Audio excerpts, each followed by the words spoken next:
right. 3, 2, 1, go.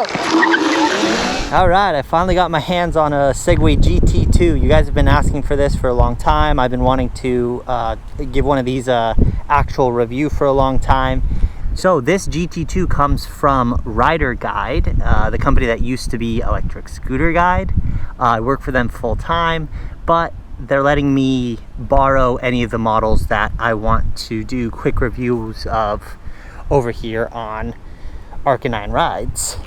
I'm not going to dive too much into the specifics of this scooter, like the little features and the components and that kind of stuff, because I'll just link you Rider Guide's video on it, since they dive into the details and stuff. But I wanted to give more riding impressions, because that's the kind of thing that is a lot more important to me. I don't care as much about, oh, what cool little features does this have? I want to know what it's like to actually ride the scooter. So let's jump on it right now.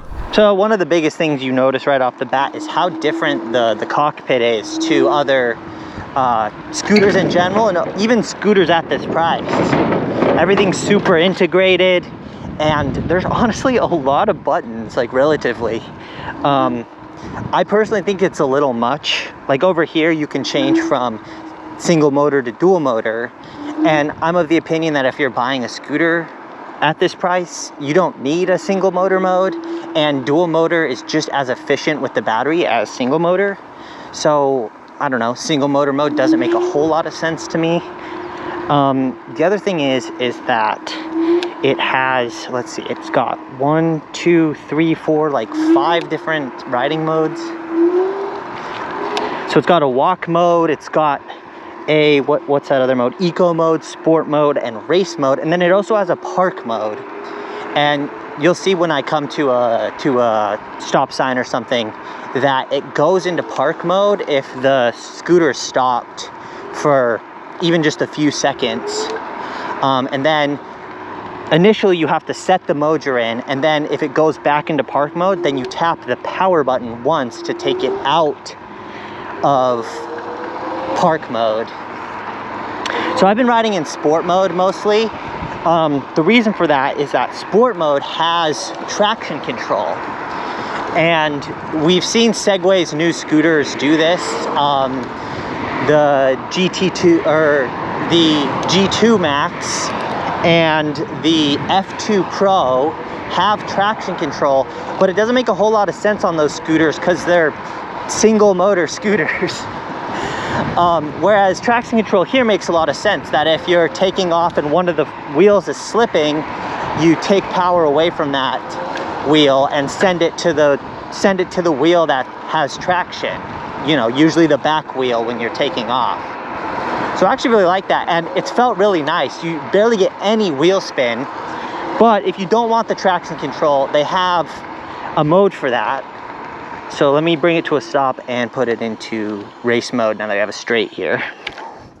So you click it down, race mode, it'll say traction controls off, and then you press this, and that'll give you boost, and that'll give you more acceleration. I'm not sure if that increases the top speed or not, but I know it does give a boost to the acceleration.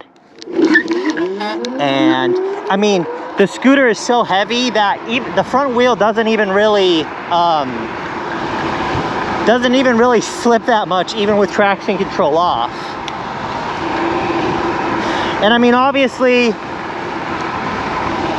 this is a fast scooter. The acceleration is fantastic, but it's not as at least right off the line, like the first 5-10 miles an hour off the line, it's not like neck snapping. I think some of that has to do with the fact that it's a twist throttle, and twist throttles are typically something that I don't like on electric scooters. I don't think they really work that well, just because of the angle that you're at. Like, you're so far over the bars that can be a little funky to twist your wrist that way. But this isn't the whole handlebar. Like, the whole grip isn't the accelerator, which is nice. So you kind of end up doing like a little, you only really have to move like these 2 fingers to accelerate. And obviously it's a fun scooter. I mean, you'd hope for $4 grand, you'd get something that is super fast and super fun. And it is. The thing that surprised me and disappointed me was the suspension. I thought the suspension would be way beefier than this. I thought I'd be floating on this, similar to like a Burnie. Like the Burnie models have insane travel on their suspension, whereas even with me weighing over 200 pounds, I feel like I can barely move this suspension. And the rebound is cranked all the way to the slowest setting, and it still feels like it rebounds a little quick.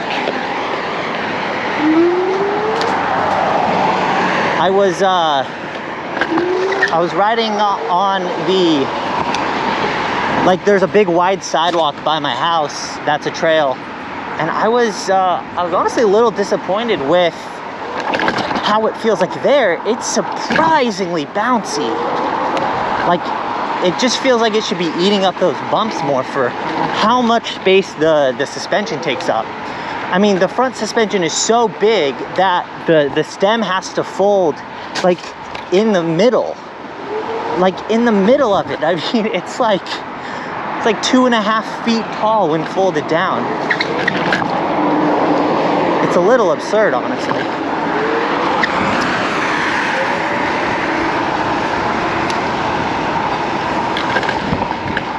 I think what I want to see more of from this scooter is like when you have these big, what are they, 11-inch wheels, 12-inch wheels? I want to see more cush. I want to feel like I can just floor it over anything, like any sort of bump or obstacle. So you see after a couple seconds there, it went into park. So now when I go, I'll have to tap this button. Oh, luckily it does turn on the boost mode again. Okay, I was afraid I was gonna have to hit boost again if I wanted boost. So that's at least nice. The display is surprisingly visible. The clear display is such a funky choice, but it's cool. I mean, it's super cool. So other than the suspension though, I mean, this thing is humongous. This is a huge scooter. It's big and wide, and it feels really planted on the ground. It's a very confidence-inspiring scooter.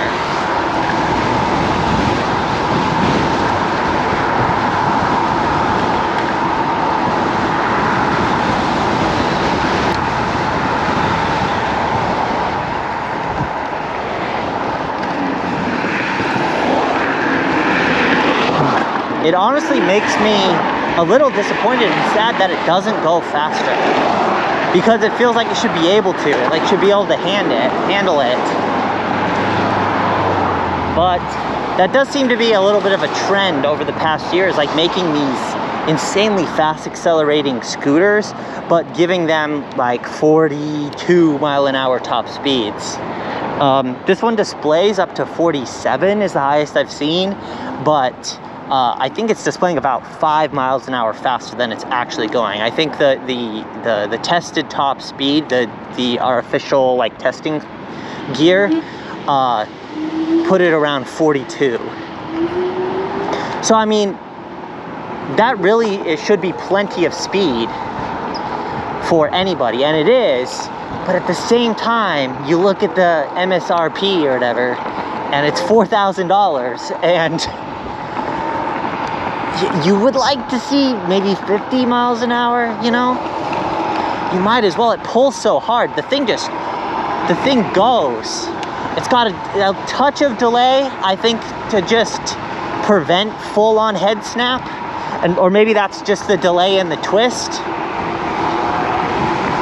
But once it pulls, it pulls.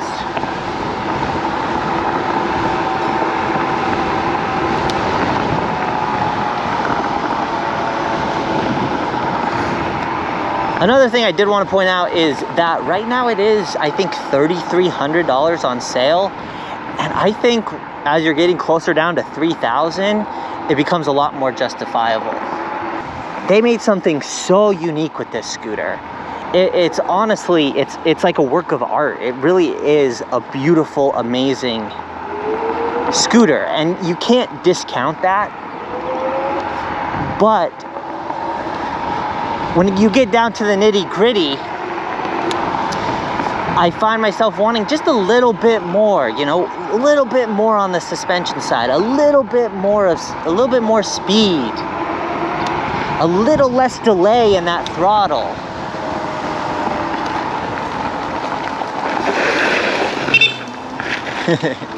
Whoa, how fast does that go? This one does 42, I think. Wait, can we race? Yeah, we can race. All right, you want to do it on that? Yeah, trip? you guys are on Surrons? Yeah. Nice.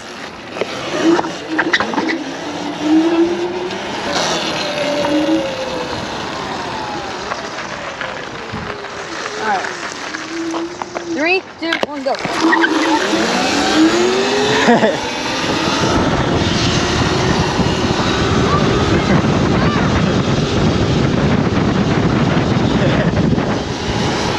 Beat by the Surrons.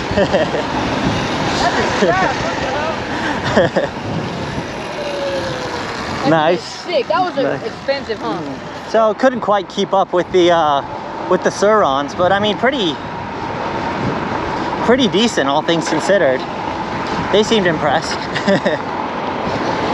This GT2 is insanely stable at speed, which is something I really like. You would hope, given the size, that it feels super solid and rock stable. Okay, here's a 0 to top speed pull with the wind. So this should be basically as fast as it can go.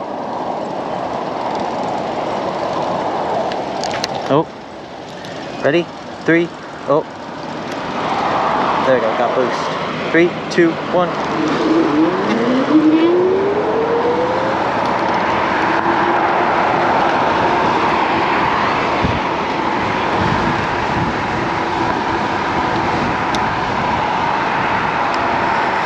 You can see the, you can feel the top speed fall off already. With this not being a 60 volt or higher scooter, I think it's a 52 volt scooter, which is something that Segway's done across all of their models, is go really low on voltage. So you notice a significant drop off in top speed by the end of the battery. Before I was seeing indicated top speeds of like 47, and now full pull with this is with the wind, it's only showing 43. So I'm already capped under 40 miles an hour with half the battery remaining. Also, it's pretty obvious just from using it that it's not a sine wave controller. It's clearly square wave because it doesn't have the subtlety and throttle control that a sine wave controller would have. I think if you wanted a little less aggressive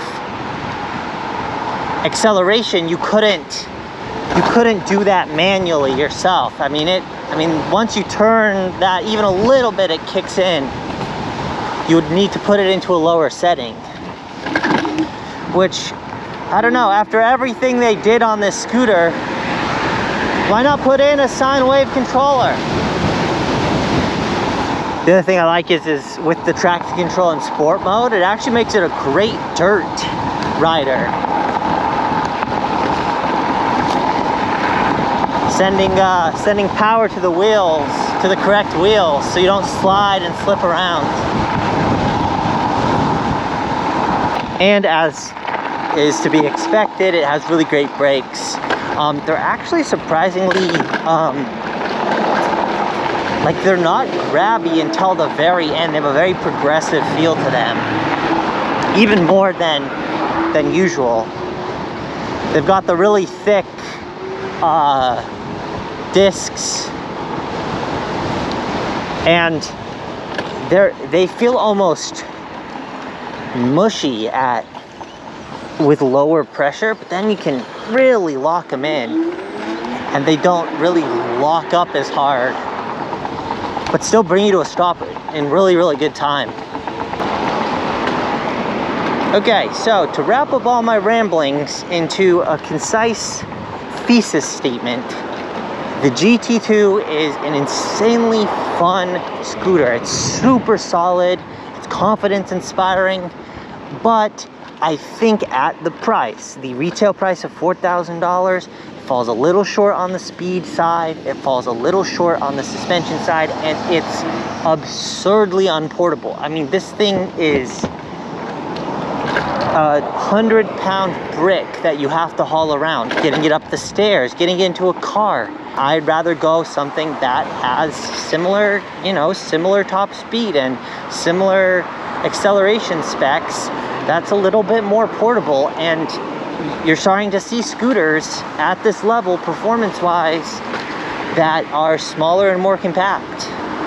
And I think this is a hard sell if you ever using your car to haul your scooter around. I think it's cool, it's eye-catching. Worth $4,000, worth $3,300, its current sale, maybe. I think if you are going to get one and you like them, then I think now's the time to get one. $3,300. I think closer to $3,000 is a reasonable price for this scooter, but I can't imagine Segway's making very much money on that.